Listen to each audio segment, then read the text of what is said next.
여러분, 이 교회 오시기 전에도 많은 교회를 다녀보셨을 것 같아요. 다양한 교회, 큰 교회, 작은 교회 다니셨겠지만 혹시 설교 필기법을 가르쳐주는 교회를 만나보신 적은 많이 없을 것 같습니다. 명문대를 많이 보내는 명문 고등학교, 특별히 미국 명문 고등학교를 보면요, 공통적인 신입생 커리큘럼이 있다고 합니다. 혹시 뭔지 아세요? 필기법. 네, 필기법을 알려준대요. 근데 그게 한 학기 동안 그걸 배우는 게 시간 낭비 아니냐, 국영수를 더 시키지, 명문대 보낼 거면. 그렇게 할 수도 있겠지만 열매가 증거한다는 거예요. 기본이 바로 서게 됐을 때 그 아이들의 열매가 어떻게 되는지. 한 학생이 있다고 가정해 봤을 때 그 학교나 학원에 가서 노트 하나 꺼내지 않고 2시간 동안 선생님만 눈으로 이렇게 말똥말똥 보고만 이제 집에 오는 거예요. 성적이 오를까요, 안 오를까요? 안 어려워. 오를 리가 없죠. 듣기만 해도 답답하고 한심스럽지 않습니까? 근데 하나님이 우리를 보시기에 우리의 신앙이 그런 모습일 것 같다는 생각이 드는 거예요. 학교에서 국영수를 배우나 교회에서 삶의 진리를 배우나 결국 몰랐던 사실을 새로 배운다는 골자는 똑같은데 필기하시는 분들도 저를 포함해서 많지가 않고요. 복습을 하시는 분도 많지 않습니다. 아이들이 학원에서 배운 거 복습 안 하면은 야, 그거 학원비 갖다 버리는 거다, 다 잘 봐라 어쩌라 잔소리 하지만 100년도 못 써먹을 그 지식을 위해서 애들한테 잔소리는 그렇게 하고 계심에도 불구하고 평생 내 진짜 생명을 이끌 그 진리를 새기는 거에 대해서는 우리 스스로 그렇게까지 노력하지 않는다는 안타까운 현실입니다. 저는 분명히 확신합니다. 예수 그리스도께서 또 성령께서 우리와 세상 끝날까지 함께 하시고 그 주님과 함께하는 나와 내 가정 가운데 절대로 어둠과 저주는 틈탈 수 없음을 선포합니다. 그럼에도 불구하고 교회를 아무리 다녀도 설교 말씀을 아무리 보고 들어도 우리의 삶이 풀리지 않고 변하지 않는 이유는 다른 데 있는 것이 아니라고 생각합니다. 학원을 10년을 다녀도 눈으로만 선생님 보고만 있으면 당연히 성적이 오르지 않듯이 능력의 근원인 말씀을 내 것으로 제대로 새기고 내 것으로 만드는 데에 게으르지 않을 때에 우리의 삶이 거기서부터 변화될 줄 믿습니다. 지금 나누어드린 거 우리 학교에서 정보를 내 지식으로 만드는 필기법, 그걸 좀 요약해 놓은 것입니다. 효과가 굉장히 좋습니다. 정말 좋으니까요. 약식이니까 복잡하지 않아요. 이 정도는 제가 이제 매주 만들어서 여기 올려놓을 테니까 최소한 요 정도만큼은 필기하시고 셀에서 나누시고 가정에서 또 한 번씩만 나눠보시면 많은 말씀, 많은 설교 듣지 않고도 하나의 말씀이 나의 인생 가운데 완전히 새겨지게 됐을 때 그 힘과 능력이 어느 정도인지 반드시 깨닫게 되실 줄 믿습니다. 아멘. 제일 처음에 말씀 주제, 제목을 적는 곳이 있어요. 내용만 쭉 적으시고 제목을 많이 신경 안 쓰시는 분들 계시는데요. 제목이 가장 중요합니다. 하나님께서 인간을 처음 창조하시고 가장 즐겁게 재미있게 보셨던 게 혹시 뭔지 아세요? 주님의 가장 큰 즐거움, 첫 번째 즐거움. 창세기 보면 뭐라고 나와 있어요? 하나님께서 아담을 창조하시고 그 앞에 산짐승, 들짐승, 날아다니는 것들을 다 앞에 모아놓으시고 구경하십니다. 아담이 그들의 이름을 뭐라고 짓는지 보십니다. 하나님은 그게 제일 재밌으신 거예요. 하나님, 저 떨어지는 나무 잎사귀 하나하나에까지도요, 하나님의 창조 원리, 주님의 뜻과 소원을 다 담아놓으셨어요. 개미 새끼 한 마리, 확대해서 보면 어찌나 신비한지 그 안에 우주가 다 담겨져 있죠. 좀 너무 신기하죠.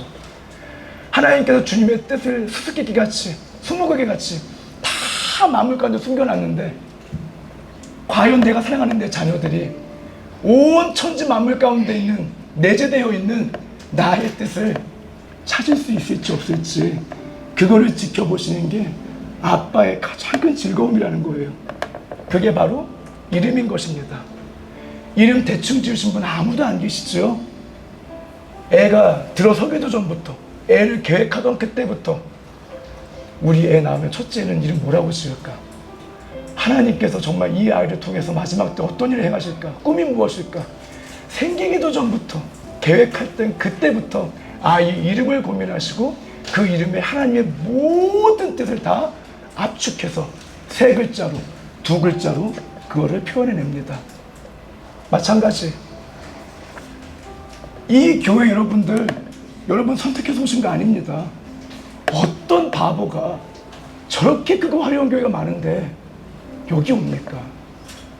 내 선택이 아니에요. 하나님의 선택입니다. 왜? 모든 교회 다 너무 좋고 다 주님께서 일하시고 살아계시는 교회이지만 오늘 우리에게 반드시 들어야 될 그 생명의 말씀이 이 교회에서 선포되기 때문에 너는 오늘 여기 가서 들으라고 주님이 선택하시고 주님이 보내신 줄 믿습니다. 그래서 30분, 40분, 1시간 동안 긴 말씀이 선포될 때 참 길고 참 지루하고 아유 잘 모르겠는데 그럼에도 불구하고 오늘날 여기 부르신 그 하나님의 뜻, 이 긴 설교 가운데에 나에게 주시고자 하는 그 한마디, 그 하나의 키워드를 압축해서 고민하고 아버지께 묻고 정리하는 그 모든 과정 가운데 주님께서 창세기 때 느끼셨던 그 기쁨을 동일하게 느끼시게 될 줄 믿습니다. 제목이 가장 중요하고요. 그 다음에 주제 말씀들, 주제 말씀 제가 선포하는 것들이 있겠죠. 그런 것들 필사를 하시면 제일 좋고 너무 좁고 많이 선포가 되면 그냥 레퍼런스만 적어도 괜찮습니다. 요한복음 1장 14절 이런 식으로 적어 놓으시고 나중에 집에 가셔서 따로 읽어보셔도 괜찮으시고요. 다음에 Y가 있습니다. 아까 설명한 거와 비슷한 내용인데요. 그냥 오셔서 그냥 나 대신에 일주일 동안 말씀 공부한 놈이 와가지고 말씀 전하나 보다 그냥 듣고 가자 이게 아니라 Why? 아까 이야기한 것처럼 오늘 내가 여기 온 게 절대 우연이 아닌데 주님 왜 나를 여기 부르셨습니까? 다른 교회 집 가까운 교회도 있고요. 또 오늘 쉬고 싶었고요. 많이 어려움이 있었는데 왜 나를 여기 부르셔서 이 설교 말씀을 오늘 왜 듣게 하셨습니까? 그거를 여러분 반드시 고민하시고 물어보셔야 됩니다. 그래서 그 칸에 보면요, 선포된 말씀과 연관된 삶의 문제들 혹은 평소에 가지고 있었던 의문점들 혹은 개선해야 될 것들, 그거를 간단히 한번 적어보시는 거예요. 맞다, 잊고 있었는데 내 삶에 이런 문제가 있었지, 그래서 오늘 이 말씀을 듣게 하셨구나. 나의 삶 가운데 우연히 없으신 하나님의 완전하신 뜻과 계획을 찾아내는 거룩한 습관이 있을 때에 설교가 지루해지지 않기 시작해요. 아무리 짧게 해도 이게 나와 지금 상관없는 말이라고 생각이 들면 아무리 짧게 해도 지루합니다. 하지만 2시간, 3시간 설교를 해도 정말 꿀소리 같이 달게 느껴져요. 아빠가 지금 나에게 분명히 지목해서 하시는 말씀이라고 하는 그 믿음이 있게 되면. 그래서 Y가 풀려야 됩니다. 그 다음에 How라고 되어 있죠. 그래서 주님 오늘 말씀을 통해서요, 내가 어떻게 변화되기 원하십니까? 자세하게 묵상하고 물어보는 겁니다. 구체적으로 제가 2가지 정도 쪼개놨지요. 말씀을 쭉 들으면서 저거 나한테 더해줘야 돼. 맞아 저거 나한테 꼭 필요한 성품이야, 꼭 필요한 말씀이야 하는 것들 다 필기하지 못하더라도 키워드 정도만 적어놔도 집에 가서 복습하시면 다 기억이 납니다. 그리고 또 한 가지, 내 삶에서 빼야 될 것들. 그래, 나에게 죄인지도 모르고 살았는데 그렇지, 이 높은 기준을 놓고 보니까 이게 죄였구나. 나에게 더해야 될 것들, 빼야 될 것들을, 키워드를 적어가면서 들어보세요. 그리고 옆에 보면 질문 만들기라고 있습니다. 나중에 이제 다음 주나 다다음 주에 하브루타 기본적으로 말씀드릴게요. 그때 또 자세하게 말씀드리겠지만 그냥 쭉 줄줄줄 그냥 듣고 가시는 게 아니라 질문을 만들어 보세요.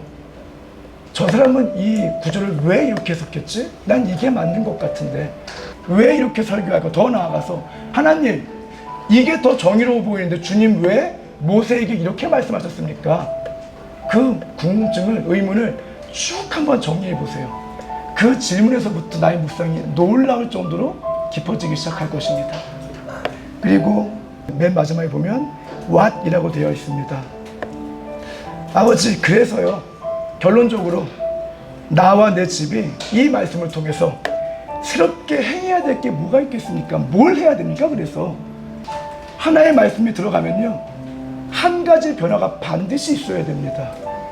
여기서 지금 아무나 그냥 딱 폴링해서 여기 세워놓고 지난 한 주 가운데 어떤 변화가 있었습니까? 어떤 승리가 있었습니까? 물어보면 아무나 나와서 당당하게 이야기할 수 있는 이 교회가 돼야 됩니다. 아멘. 그게 아니었으면 지난주에 나왔을 이유가 없지요. 이 더운데 이 먼 곳에 왜 나와서 아무 권위도 없고 라이센스도 없는 한 청년의 말을 왜 듣고 있습니까? 이게 사람의 말이 아니라 하나님께서 나와 내 가정에 선포하신 그 믿음이 있기 때문에 한 거 아닙니까? 성경을 읽게 되면 우리는 한 가지 알 수 있습니다. 하나님의 특별한 말투, 뭡니까? 모든 말씀을 다 명령형으로 한다는 사실입니다. 너는 이것을 해라, 하지 말아라. 심지어는 축복까지도 뭐라고 하세요? 명령을 하세요. 너는 생육하고 번성하라. 모든 게 명령이세요. 왜? 하나님의 모든 말씀은 선택이 아니거든요. 생명 그 자체거든요. 안 하면 조금 힘들어지는 게 아니라 죽는 거거든요. 반드시 해야 되는 것이기 때문에 하나님께서 교회를 통해서 선포하는 모든 말씀들은요, 저 절대적인 권위자의 철저한 명령으로 받으시고 생명을 걸고 한 가지는 반드시 순종해내야만 됩니다. 아멘. 변화를 반드시 가지고 와야만 됩니다. 아멘. 그래서 설교 말씀이 선포가 됐을 때 비포 애프터, 이전에 우리 가정이 혹은 나에게 이러한 문제가 있었지요. 그거를 주님, 다른 건 몰라도 이거 한 가지만큼은 반드시 바꿔내겠습니다. 그 정도가 아니라요, 그 정도 결단은 다 해보셨죠? 그 정도가 아니에요. 우리 지난주 설교 기억하십니까? 모세 이야기 기억하시죠? 굉장히 새로운 표정으로 바라보시는 거 기억하셔야 됩니다. 하나님께서는 한 명만 쏙 골라가지고 사용하시는 게 아니라 그 가정 전체가 회복될 때까지 연단을 주신다고 말씀드렸습니다. 그래서요, 이게 그냥 내가 요거 잘할게요, 제가 저 가족한테 한번 말해볼게요, 이게 아니라요, 우리 가정에 규례가 하나씩 나와야 돼요. 법이 하나씩 나와야 됩니다. 설교 말씀이 선포가 되잖아요. 그러면 법이 우리 가정, 하나님께서 매주 새롭게 우리 가정을 온전케 할 법을 하나씩 만드는 거예요. 하나님께서 법을 선포하신다면 어떻게 하시죠? 지킬 때에 축복을 약속하시고요, 지키지 않을 때에 저주를 약속하십니다. 생명을 다해서 순종해내라고. 이 과정이 반드시 있어야 돼요. 오늘 이 말씀 나한테 왜 주셨는지, 나에게 또 우리 가정에 더하고 뺄 게 무엇인지, 그리고 맨 마지막 혼자서 고민해보고 가족들끼리 한번 모여가지고 오늘 우리가 이런 말씀 들었는데 우리 가정에 이 법이 하나 있었으면 좋겠다, 그리고 이걸 지키면 우리 가족이 다 같이 이름을 한번 누려보고, 지키지 않을 때는 우리가 다 같이 이러한 것들을 결단해서 우리가 좀 손해를 보는 그런 규례를 만들어서 한 주가 쌓여가잖아요. 바뀌지 않을 수가 없습니다. 선포된 말씀은 2000년 전이나 지금이나 동일하게 강력한 것이지만 이 과정이 없었던 거예요. 내 삶의 내 가정 가운데 생명으로 새기는 이 과정이 없었기 때문에 우리가 변화와 능력을 경험하지 못했던 것입니다.